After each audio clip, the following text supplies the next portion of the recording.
Okay, last class में हमने as an economics definition करा था, जिसके अंदर मैंने आपको कहा था कि मेनली जो रॉबिन की डेफिनेशन है वो तो आपको लाइक घोट के पी जाना है, उसको मतलब आप छोड़ नहीं सकते हो।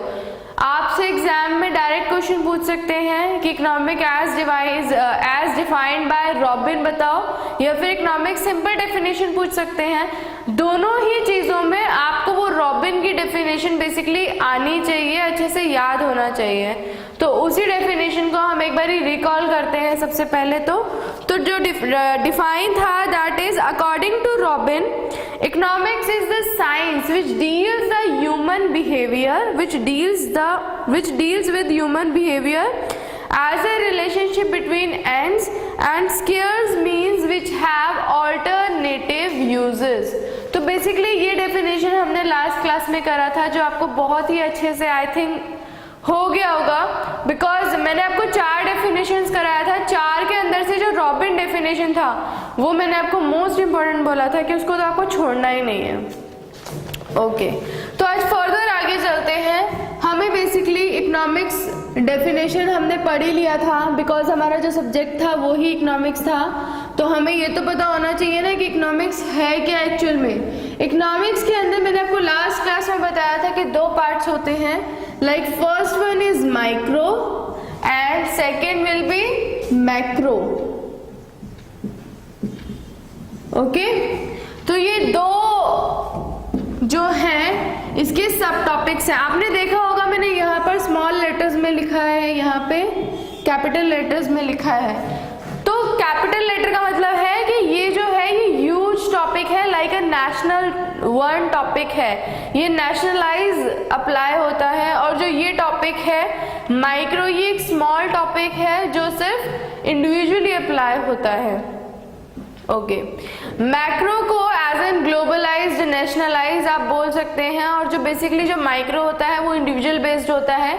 सबसे पहले तो इनके बारे में मैं कुछ बातें बताना चाहूँगी, या तो डिफाइन ही कर लेते हैं पहले इनका, कि अगर मैं डिफाइन बोलूँ तो डिफाइन के अंदर माइक्रो क्या है एंड मैक्रो क्या है। तो माइक्रो जो है वो बेसिकली बात करता है ब्रांच ऑफ इकोनॉमिक्स, ये जो है वो है branch of economics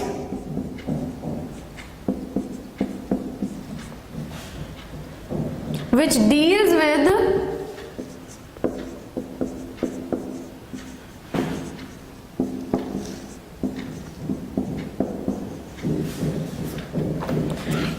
the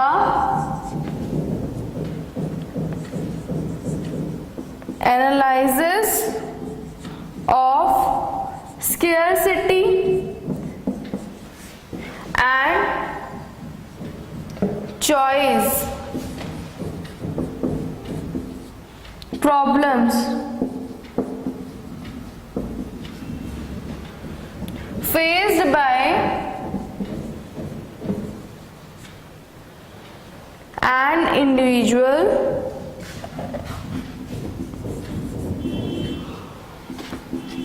and individual economic units।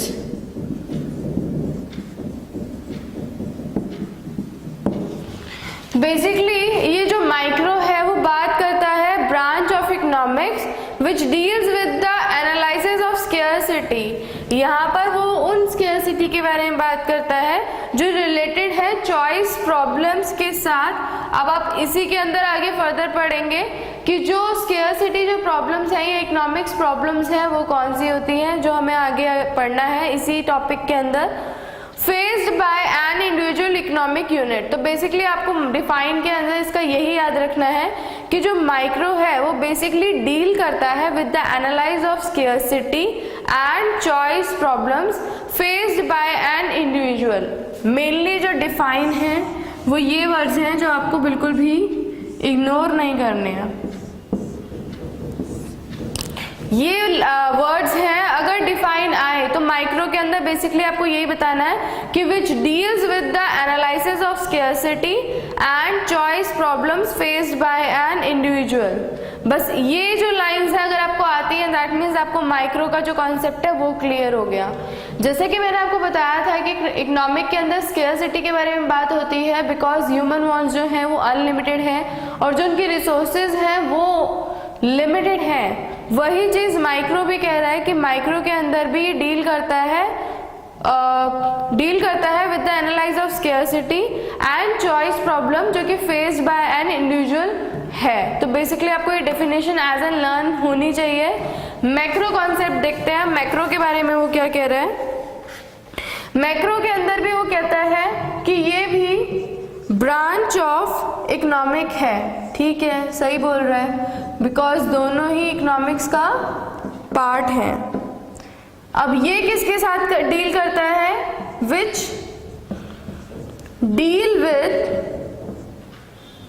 deals with the behavior of aggregate, यहाँ पे आपको ये जो वर्ड मैं बोल रही हूँ एग्रीगेट ऑफ द इकोनॉमी, ये आपको ध्यान में रखना है, of the economy, such as employment,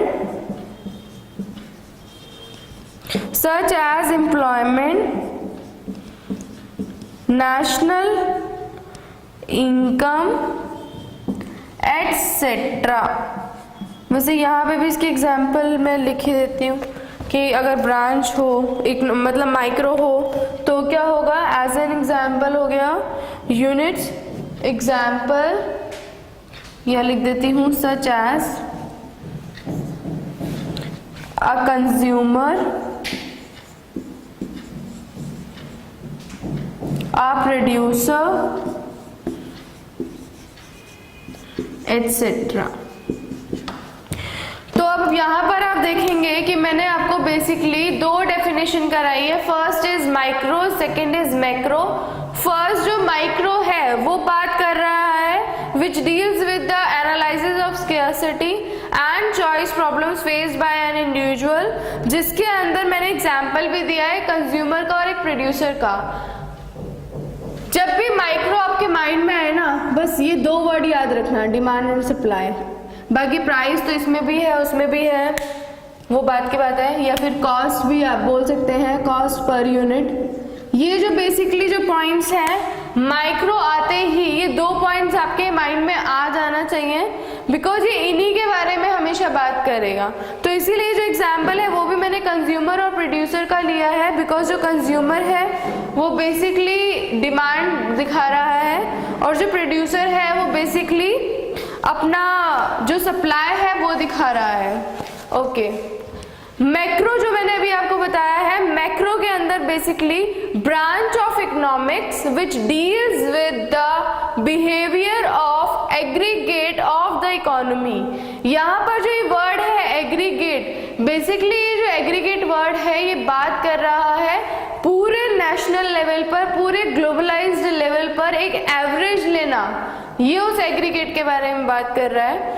कि जैसे इसके अंदर कुछ एग्जाम्पल भी दिया है फिर कि employment, national income etcetera.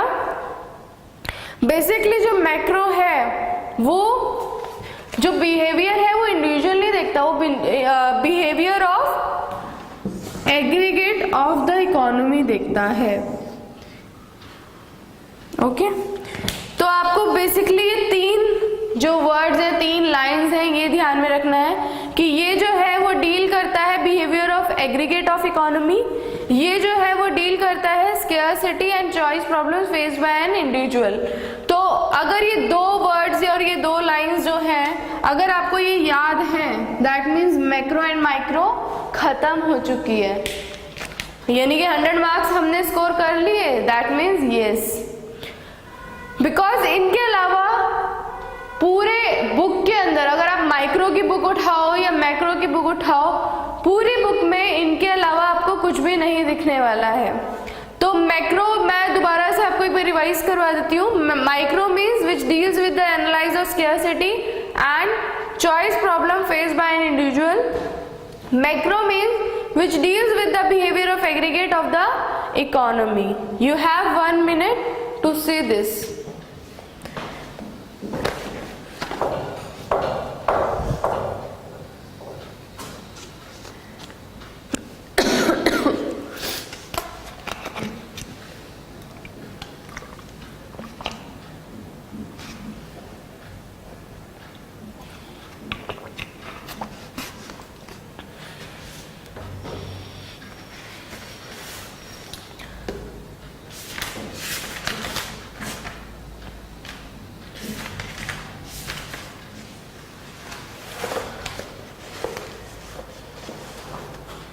I hope आपको काफ़ी हद तक क्लियर हुआ होगा कि माइक्रो एंड मैक्रो क्या है।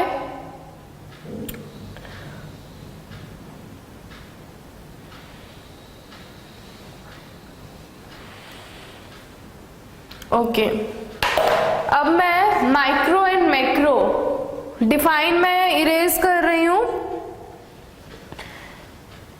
अब इसके माइक्रो एंड मैक्रो के बारे में अब मैं कुछ पॉइंट्स आपको इन शॉर्ट क्लियर करूंगी कि एज एन अगर डिफरेंस आ जाए तो दोनों के बीच में डिफरेंस क्या होगा। बिकॉज जब तक वो डिफरेंस नहीं आएगा ना, आपको समझ नहीं आने वाला कि हाँ माइक्रो क्या है या मैक्रो क्या है। तो इसीलिए उस पॉइंट को क्लियर करने के लिए ही मैं एक डिफरेंस लेकर चलती हूँ। उस डिफरेंस से आपको बेसिकली क्लियर हो जाएगा आज कि हाँ माइक्रो क्या टॉपिक है एंड मैक्रो क्या टॉपिक है। ओके, तो चलते हैं। मैं इसके बीच में एक लाइन डालती हूँ।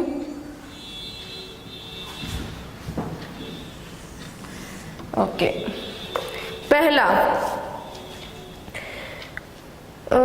ये लाइन रहने देते हैं, वैसे ही ठीक है।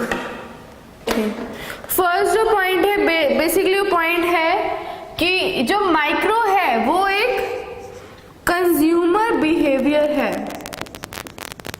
कंज्यूमर बिहेवियर है जिसको हम बोलते हैं theory of demand. Theory of demand. Okay, micro के अंदर कंज्यूमर बिहेवियर चलता है जिसकी वजह से हम इसको बोलते हैं थ्योरी ऑफ डिमांड। मैक्रो के अंदर बेसिकली थ्योरी ऑफ, अब आपको समझ में आएगा कि दोनों में डिफरेंस क्या है, ऑफ इनकम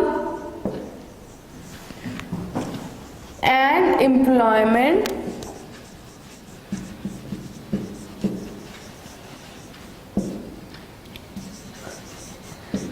डिटर्मिनेशन।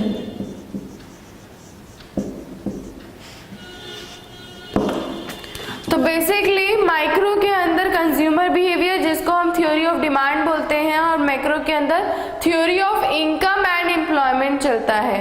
जैसा कि मैंने अभी आपको बताया था कि जो मैक्रो है वो बेसिकली नेशनल लेवल सब्जेक्ट है, इसीलिए इसके अंदर इनकम और एम्प्लॉयमेंट आता है। ग्लोबलाइज्ड सब्जेक्ट है जिसके अंदर मतलब बेसिकली इसके अंदर वो चीजें आएंगी जो एक नेशनल लेवल पर एक किसी भी कंट्री को इफेक्ट करता है। यहाँ पे मैंने कंट्री इसलिए वर्ड यूज करा है बिकॉज हर एक कंट्री की अपनी एक इकोनॉमिक स्टेबिलिटी होती है। हर एक जो कंट्री होती है उसके अपने इकोनॉमिक रूल्स होते हैं। तो बेसिकली ये जो इकोनॉमिक है हर एक कंट्री के अंदर आपको अलग अलग ट्रीटमेंट मिलेगा, लेकिन जो बेस है वो सेम होगा कि हाँ हर किसी को वेलफेयर चाहिए, हर किसी को वेल्थ चाहिए, हर किसी को वो स्केर्सिटी प्रॉब्लम से रिलीफ चाहिए, ग्रोथ एंड डेवलपमेंट चाहिए।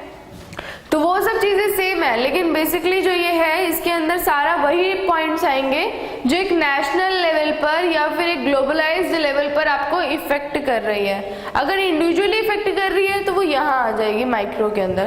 तो ये था थ्योरी ऑफ डिमांड और ये था theory of income and employment. Okay, आगे भी कुछ इसके सब पॉइंट्स देखते हैं हम लोग। फर्स्ट पॉइंट था ये, सेकेंड पॉइंट था इस कि ये थ्योरी ऑफ प्रोडक्शन है। आप इसको इसके एग्जाम्पल भी बोल सकते हैं और इसके अंदर डिफरेंस भी बोल सकते हैं कि ये जो है वो प्रोडक्शन को दिखाता है। डिमांड से हमने बता दिया कंज्यूमर को, तो प्रोडक्शन से हम बता रहे हैं उसके प्रोड्यूसर को। तो ये एक थ्योरी ऑफ प्रोडक्शन है and this one is theory of ये जो बताता है वो बताता है इकोनॉमिक ग्रोथ को। जैसा कि मैंने अभी आपको बताया था कि हम इकोनॉमिक स्टेबिलिटी से ही बता सकते हैं कि उस जो कंट्री है उसका जो ग्रोथ लेवल है वो कितना है। अगर उसमें इकोनॉमिक में स्टेबिलिटी अच्छी है तो ग्रोथ लेवल उतना ही अपवर्ड जाएगा। ये जो है माइक्रो, वो मार्केट स्ट्रक्चर को बताता है। ये मार्केट स्ट्रक्चर को बताता है बिकॉज इसके अंदर डिमांड आती है, सप्लाई आती है, प्राइस आता है और तीनों चीजें मार्केट से रिलेटेड है, इसीलिए ये मार्केट स्ट्रक्चर को दिखाता है। आगे चलते हैं, ये मॉनेटरी पॉलिसी दिखाता है। आप सबको पता होगा मॉनेटरी मीन्स क्या होता है। मॉनेटरी मीन्स होता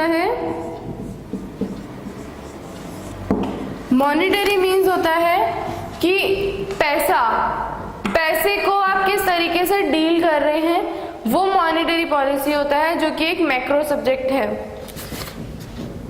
एंड एक लास्ट पॉइंट और बताना चाहूंगी इसके बारे में, pricing of factor.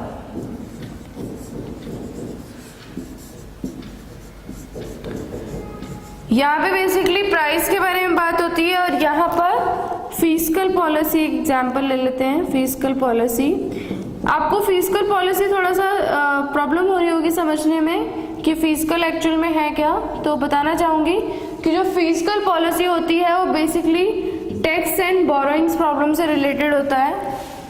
Tax and borrowing problem से रिलेटेड होता है। बेसिकली फिस्कल पॉलिसी ऐसी पॉलिसी है जो एक गवर्नमेंट पॉलिसी है नेशनल लेवल पर, जिससे हम टैक्स एंड बोरोइंग्स की जो प्रॉब्लम होती है उसके साथ डील करते हैं। तो बेसिकली ये है फिस्कल पॉलिसी। तो ये मैं इस तरीके से आपको दिखाना चाहती थी कि इन दोनों में जमीन और आसमान का डिफरेंस है, दोनों एक दूसरे से कहीं से भी रिलेट नहीं कर रहे हैं। ये एक इंडिविजुअल लेवल पे बात करता है तो ये एक नेशनल लेवल पे बात करता है। बस ये चीज अगर समझ में आ जाएगी तो माइक्रो एंड मैक्रो दोनों आपको अपने आप ही पॉइंट्स क्लियर हो जाएंगे। तो I will give you 1 minute to see this.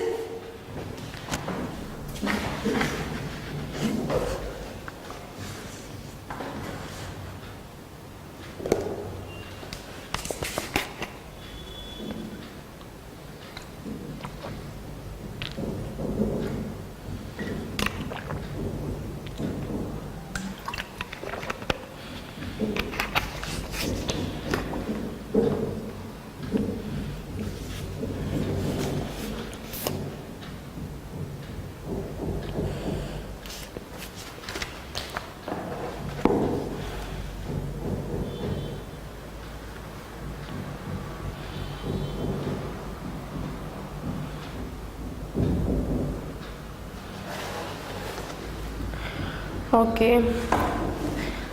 ये पॉइंट्स आपको क्लियर हो गए होंगे माइक्रो एंड मैक्रो के बारे में।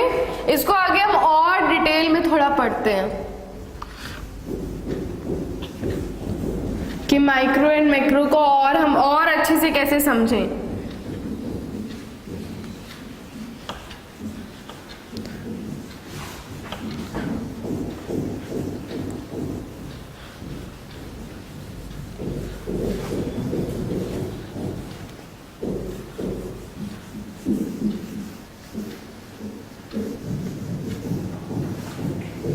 ओके, इस पॉइंट को हम और अच्छे से कैसे समझ सकते हैं देखते हैं। पहला है कि ये जो है वो स्टडी ऑफ, जैसे कि हमने डिफाइन करा था कि it is the study of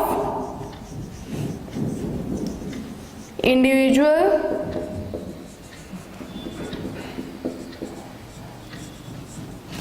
economic units, ये हमने डिफाइन करा था। वहीं पर हमने इसका डिफाइन पढ़ा था, that is it is the study study of economy as a whole और aggregate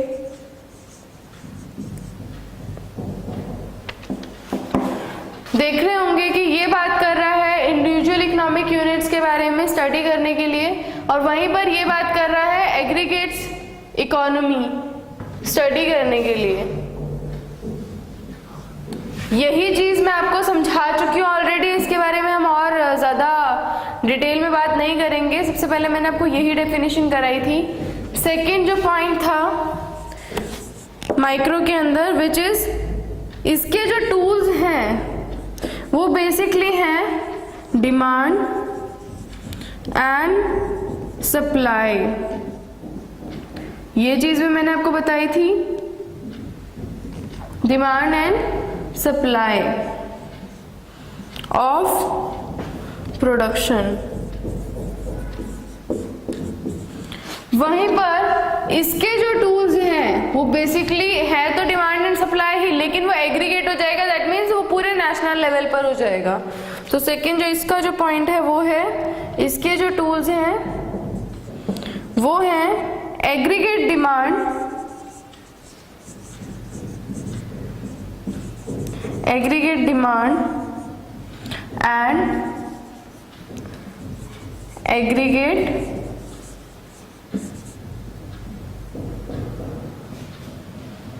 and aggregate of the whole economy।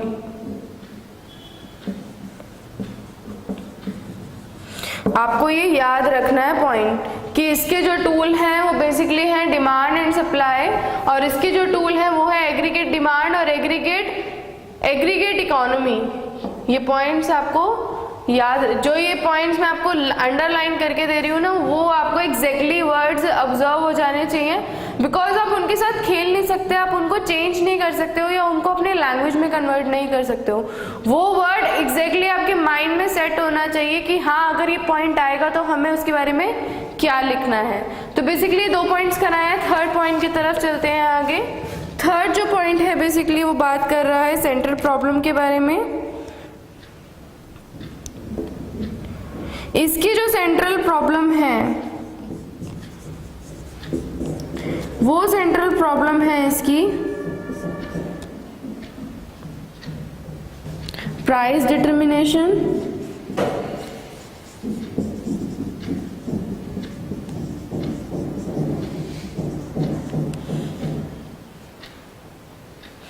Price determination and allocation of resources.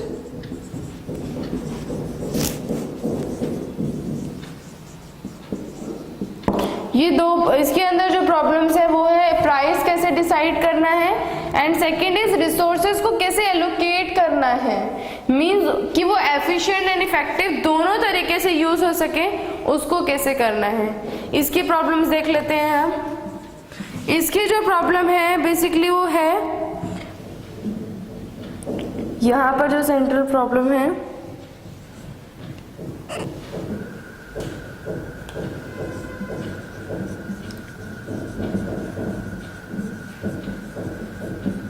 वो सेंट्रल प्रॉब्लम है इसकी डिटर्मिनेशन ऑफ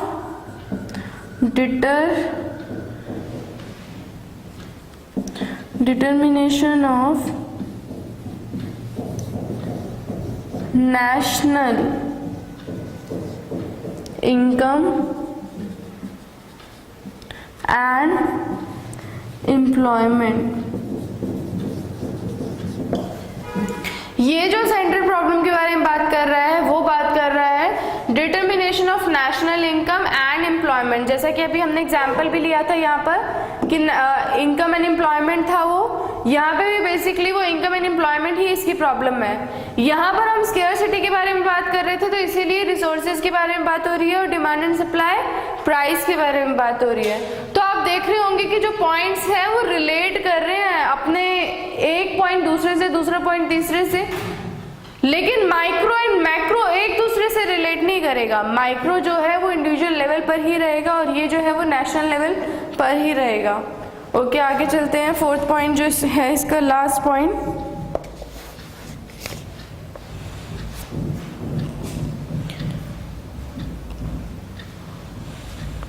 लास्ट पॉइंट में आप basically examples लिख सकते हैं जो कि हम ऑलरेडी वैसे तो कर चुके थे, फिर भी एक बार दोबारा से कि कंज्यूमर इक्विलिब्रियम, ये इक्विलिब्रियम ये क्या पॉइंट है ये मैं आपको बताऊंगी अभी।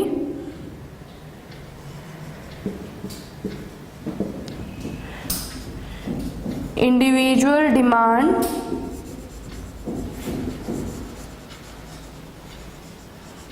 प्राइस ऑफ गुड्स, बेसिकली ये इसके एग्जाम्पल्स हैं। यहाँ पर जो ये कंज्यूमर इक्विलिब्रियम है ये वो पॉइंट है जहाँ पर डिमांड और सप्लाई एक कंज्यूमर के लिए सेटिस्फेक्शन लेवल पर हो। दैट मीन्स वो जितना डिमांड कर रहा है उसको वो उतना ही उसी प्राइस के अकॉर्डिंग उसी ही सप्लाई कैपेसिटी के अंदर मिल जाए, तो वो एक इक्विलिब्रियम पॉइंट होता है। इंडिविजुअल डिमांड, दैट मीन्स उसकी इंडिविजुअली डिमांड क्या है वो एक एग्जाम्पल है। प्राइस कैसे सेट हुआ है वो भी एक एग्जाम्पल है, किसका, माइक्रो का, because micro relate to demand, supply and price. Okay, last point for this example, यहाँ पर इसका एग्जाम्पल क्या है, यहाँ पर इसका एग्जाम्पल है एग्रीगेट डिमांड, जो कि हम ऑलरेडी पढ़ चुके हैं। एग्रीगेट डिमांड का मतलब है कि एवरेज डिमांड देखा जाता है यहाँ पे, प्राइस ऑफ फॉरेन एक्सचेंज, ये भी किसका एग्जाम्पल है।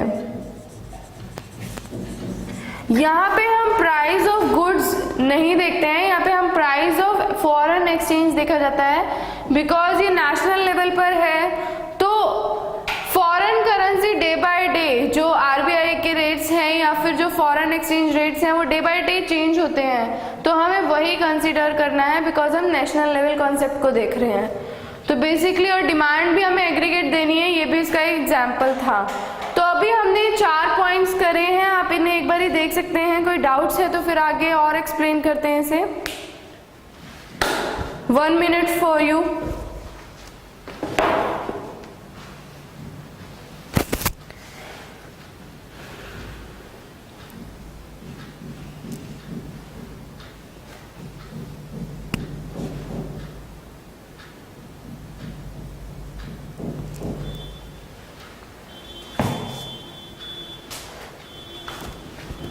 जैसा कि आपने यहाँ पे देखा था कि जो फर्स्ट पॉइंट है वो डील कर रहा है study of individual economic units.